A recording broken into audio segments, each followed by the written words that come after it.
Namaskar. I am Sambar Bhumaya, Vyavasthapak Dharmakarta, Sahakara Dharmapeetham. The Sahakara Dharmapeetham is propagating the cooperative philosophy and its principles among the public and striving to protect the cooperative movement of India. Dear citizens,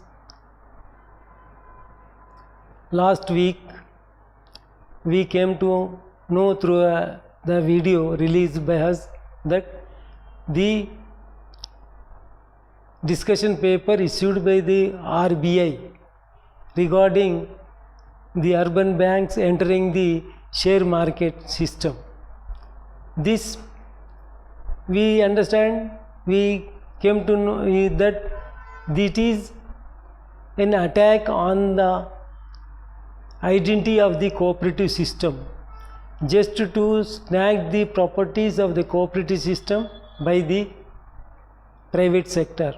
So it is killing the private sector and taking all the assets by the killing the cooperative sector and taking over by the private sector. It is enable them also like that.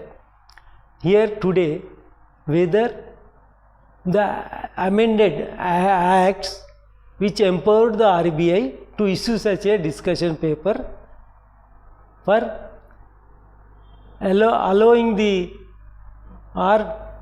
cooperative urban banks to enter into the share market. So let us know the constitutional validity of those sections. Dear friends, we already know that the cooperative system is a independent legal entity like the private sector. In a judgment, the Supreme Court gave a judgment that the cooperative assets are not the government assets. It is just like private assets owned by the user members. Hence, the government is not the owner of the property. This is the legal status of the cooperative assets. But these amendments are snatching their ownership of the investors, these user members. Does the government can't do an amendment to bring an act allowing and directing any private big industrialist to take another industrialist as share owners? It can't direct, can't amend, bring that act. But how could this act they brought in? So that is to, so as per this Supreme Court judgment, this amendment allowing the bringing this amendment is violating the Constitution. Number one. Number two, cooperative is a state subject. The 97th constitutional amendment is being a part of that. B part is being struck down by the Supreme Court, saying that the center is entering the state subject.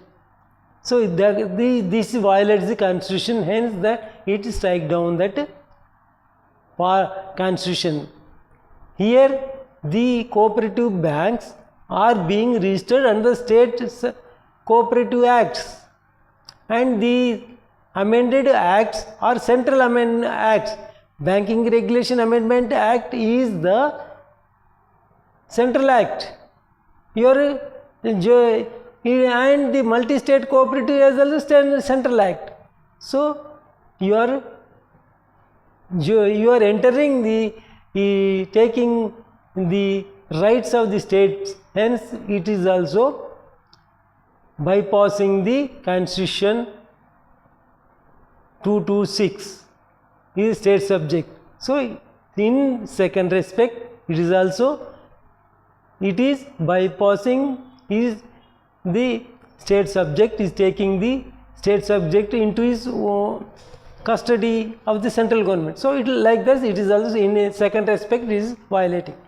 In other respect, fundamental right, fundamental 19(1)(g) is every citizen have a right to do is like.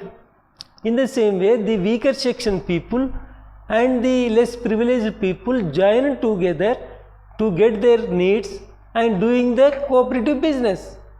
But now you are saying the act, amended act says that you take the investors in your business.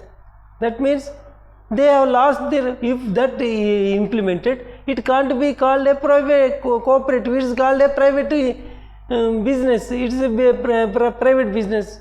So hereafter the less privileged people, the weaker section, have no right to do themselves as a run the cooperative banking business. So it is also violating the fundamental right. And in other respect, the RBI is a regulatory authority. In here the RBI bypassing is regulatory authority and directing the regulatory in what sense? Whether the banks are running in accordance with the rules and regulations framed or not, this is a regulatory fund. But you are directing the banks from whom you have to collect the share capital, how you have to collect it. It is you are entering their personal assets formation. So it is also RBI also is bypassing its regulatory powers.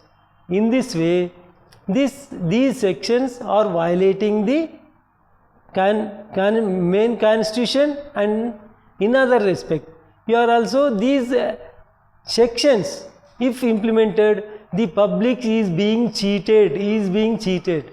How? If it is implemented, the cooperative banks continue to be cooperative name. It is already, if it is implemented, it means it is privatized. Keeping like that, and you are doing the business in the name of cooperative bank. So you are misleading the public. That is saying that is a cooperative bank. How it is? It is not called a cooperative bank. It is a private bank. But you are taking the deposit in the name of cooperative banks. So it is amounts to misleading the public to collect the deposits from the. So you are also, this is also being, the public is also deceived by these banks, and government is allowing to deceive the public.